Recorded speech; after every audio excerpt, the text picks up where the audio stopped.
Court থেকে যে রায় পেয়েছি আমরা সেটাকে মান্যতা দিয়েছি। নেতাজি ইন্ডোর স্টেডিয়ামে শুধুমাত্র নেতৃত্ব ছাড়া আর কেউ উপস্থিত থাকবেন না।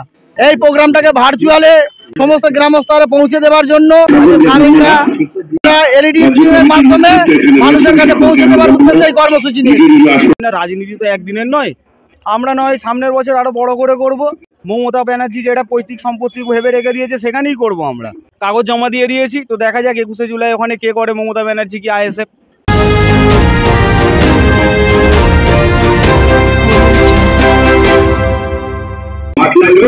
মানে যদি সবাই একসাথে উঠে আছে, বাড়ির লোকের প্রয়োজন হয়। 1 বছর আগে আজকের দিনে আমি তো বলেছি চার্জশিট যদি দেয়, যদি নিরপেক্ষতার সাথে চার্জশিট দেয়, সর্বপ্রথম আমার নামটা কেটে বাদ দিতে হবে ওখান থেকে। বলি 1 বছর আগে আজকের দিনে ব্যাপক গন্ডগোল হাতিশালার মুখে, আজকের দিনভর কর্মসূচি রয়েছে, আজকে আপনি বক্তব্য রাখবেন, কোথাও গন্ডগোলের আশঙ্কা করছেন? পুলিশ যদি সক্রিয় থাকে গন্ডগোল হবে না, তৃণমূল কংগ্রেস আমাদেরকে আক্রমণ করতে পারবে। প্রশাসন যখন পারমিশন দেয়নি, তখন কলকাতা হাইকোর্টে অনুমোদনের আর্জি করা হয়। কলকাতা হাইকোর্ট রায় দিয়েছিলেন যে 1000 জনকে নিয়ে ভিক্টোরিয়া হাউসের সামনে 15টা গাড়ি ব্যবহার করতে পারবেন, এই শর্ত ফকত কিছু রায় দিয়েছিলেন। যে ইন্ডিয়ান সেকুলার ফ্রন্ট তাদের 4র্থ প্রতিষ্ঠা বার্ষিকী ভিক্টোরিয়া হাউসের সামনে করতে পারবে। এই রাজ্য সরকার লক্ষ লক্ষ টাকা খরচা করে আবার ডিভিশন বেঞ্চে যায়। ডিভিশন বেঞ্চের রায় আসে ভিক্টোরিয়া হাউসের সামনে এই সভা। না, এটা তো দুঃখ আমাদেরও আছে যে আমরা যেতে পারলাম না আজকে, কিন্তু সব থেকে বড় জয় হচ্ছে ভাইজান বলেছিলেন যে হয় ভিক্টোরিয়া হাউসের সামনে, নাহলে নেতাজি ইন্ডোর স্টেডিয়ামে। তো এটা আমাদের একটা সব থেকে বড় জয়। আমরা আইএসএফ এর সকল কর্মীদের বলবো, ভেঙে পড়বেন না। রাজনীতি তো একদিনের নয়, যেটা আমাদের ছোট ভাইজানও বলেছেন, রাজনীতি করতে হবে। আমরা নয় সামনের বছর আরো বড় করে করব। মমতা ব্যানার্জি যেটা পৈতৃক সম্পত্তি ভেবে রেখে দিয়েছে সেখানেই করব আমরা। আর আমরা অলরেডি 21শে জুলাইয়ের জন্য আমরাও কাগজ জমা দিয়ে দিয়েছি, তো দেখা যাক 21শে জুলাই ওখানে কে করে, মমতা ব্যানার্জি কি আইএসএফ। আজকে যে সারেঙ্গা থেকে আপনারা যে ভার্চুয়াল যে আপনারা যে প্রোগ্রামটা রেখেছেন, এতে প্রশাসন না, আমাদের সাঁকরাইলের প্রশাসন আমাদের আইএসএফ এর যতবারই মিটিং মিছিল হয় খুব ভালোভাবেই সহযোগিতা করেন। কিছু কিছু তো পাছাটা পুলিশ আছে যারা মমতা ব্যানার্জি পা ছেড়েই বেড়ায়, আমি তাদের কথা বলছি না। আমাদের সাঁকরাইলের প্রশাসন, মানিকপুরের প্রশাসন অনেক ভালো। আমাদের নাজিম ভাই কল করার পরেই আমাদের সহযোগিতা করছে এবং এখনও করছে সহযোগিতা।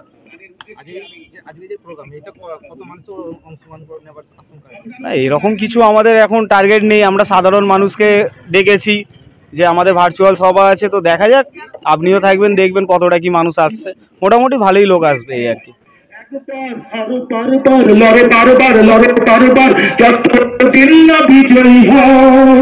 কিসের ভয় দূর করে ফেলো যত সংশয়, এবার তৈরি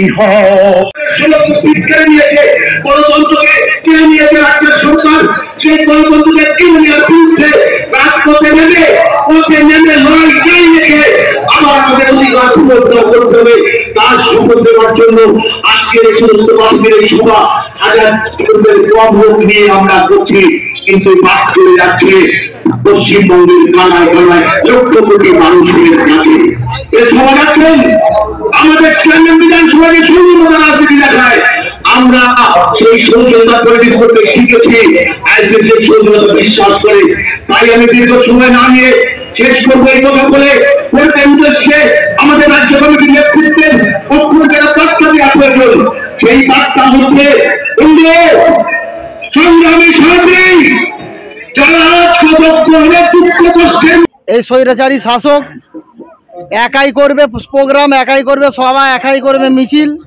এই এছাড়া বিরোধীদের কোনো জায়গা নেই, বিরোধীদের কাজ করতে দেবে না। হিটলারি নীতি। তো আমাদের কোর্ট থেকে যে রায় পেয়েছি আমরা সেটাকে মান্যতা দিয়েছি।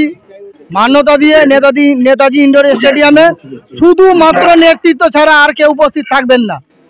তাই এই প্রোগ্রামটাকে ভার্চুয়ালে সমস্ত গ্রাম স্তরে পৌঁছে দেওয়ার জন্য সারেঙ্গা পঞ্চায়েত ব্যবস্থাপনা সারেঙ্গা পোলবাজারে আমরা এলইডি স্ক্রিনের মাধ্যমে মানুষের কাছে পৌঁছে দেওয়ার উদ্দেশ্যে এই কর্মসূচি নিয়েছি।